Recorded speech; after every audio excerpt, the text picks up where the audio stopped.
how to develop a gratitude practice. Having a gratitude practice will actually help you get through any challenging time. And the reason that I feel that I can share this confidently with you is because I've spent the last 20 plus years as a professional motivational speaker. I'm in the Hall of Fame of speaking.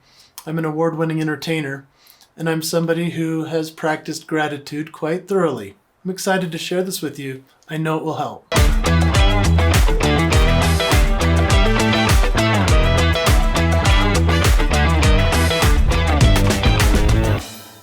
So a lot of kids nowadays are pretty darn entitled. I don't know if you've noticed, but you know what? We had children as well, and I want you to understand that there are some really cool gratitude practices I'm about to share with you that will help your children to be gratitude-filled children. When I did one of these that I'm about to share with you in this video, it actually was one of the most fulfilling phone calls I ever received in my life. I can't wait to share it with you. So why gratitude? I mean, there's so many challenges in life. There's so much that's difficult and negative.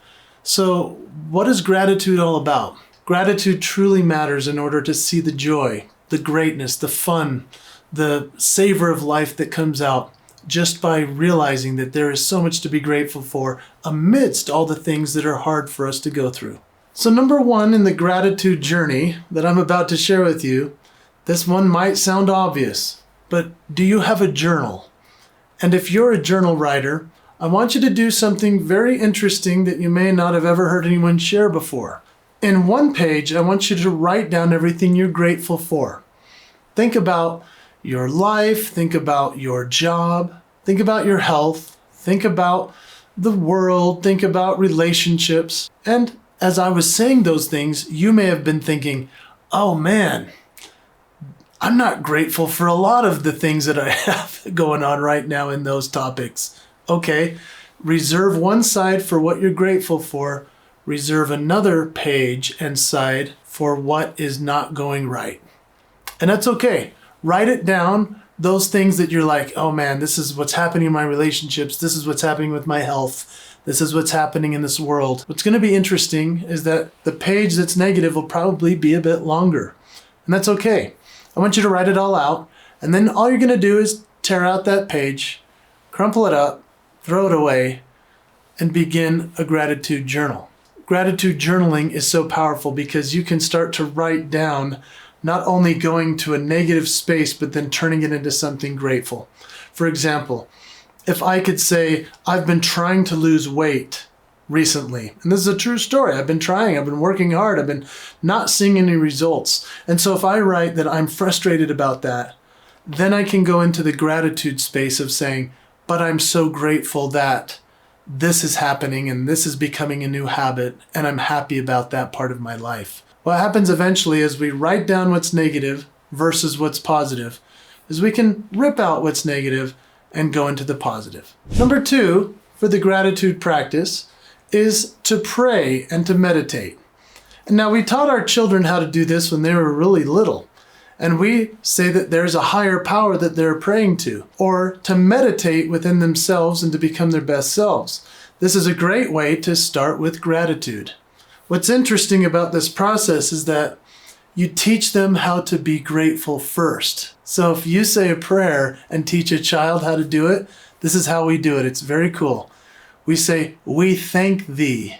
So we're thanking a higher power. We thank thee for these blessings. And it forces the child to think and consider all the blessings that have happened in their lives. You know, most of the time when you're a little kid, you're mostly just thankful. Like our kids, we used to laugh about it. They'd be like, we're thankful the house didn't burn down last night. Like they just have their own way of being grateful, and it's cute. And at the same time, they start to realize what they're grateful for quite a bit before the second part of a prayer, which is we ask thee. We ask for blessings.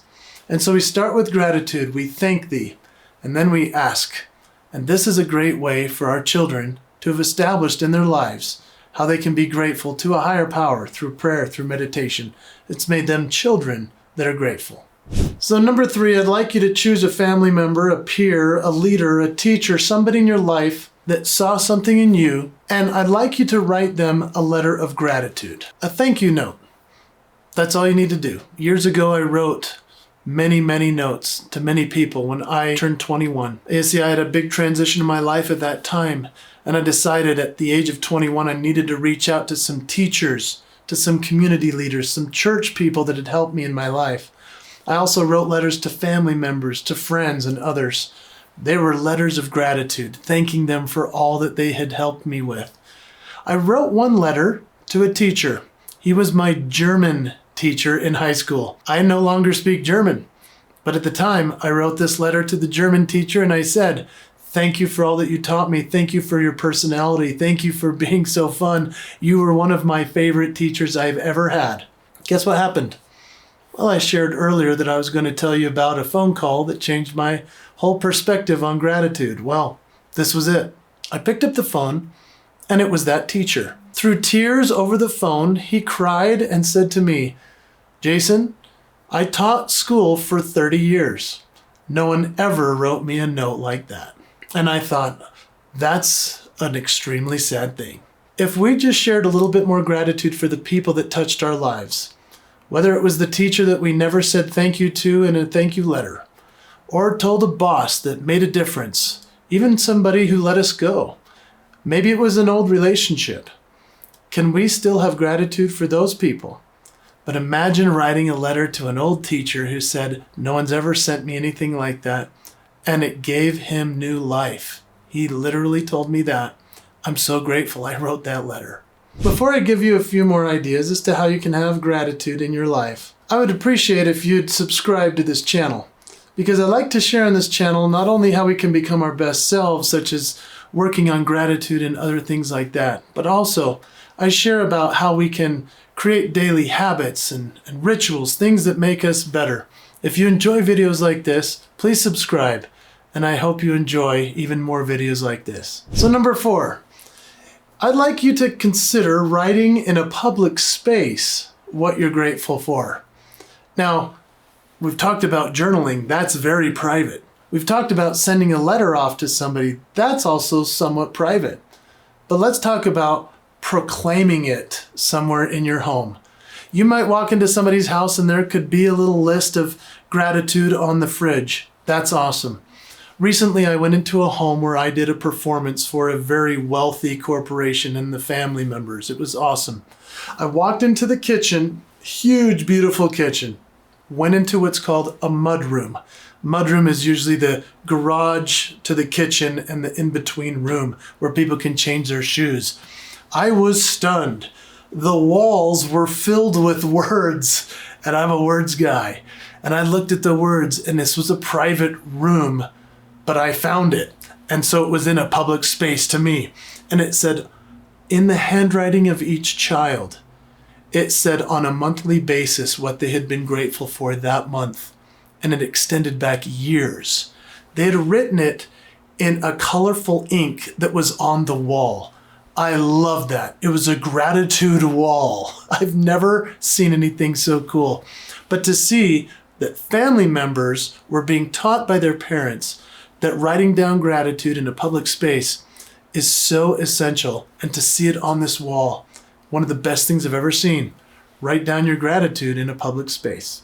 Number 5 on your gratitude journey is called highs and lows. Have you ever played that with your family? When our kids were little, we used to have them at the end of the school day, we'd say at the dinner table, "How was school?" And usually they'd be like, "Oh, I got hit," or "Oh, it was no fun." And they would talk about all these negative things. So eventually we said, okay, let's play highs and lows. We learned this from our friend Kirk Weisler, who wrote a book called The Dog Poop Initiative. You gotta look up Kirk, he's amazing. But Kirk taught me highs and lows. Here's all you do. You say, okay, kids, I want you to share 3 highs from the day and 1 low. And so then the kids are forced to think about what they're grateful for, what their highs were for that day. And it was the cutest thing you've ever seen to watch a 5-year-old try to figure out what they were so happy about for that day. What were their highs?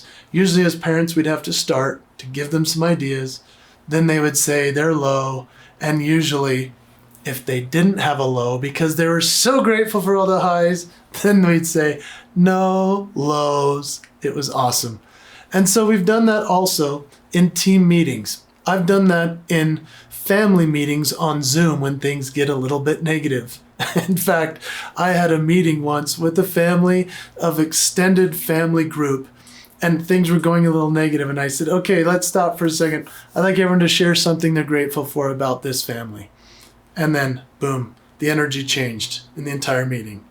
When we share gratitude, our highs and lows, mostly our highs, then everything changes by the way that we see the world. So here's a bonus.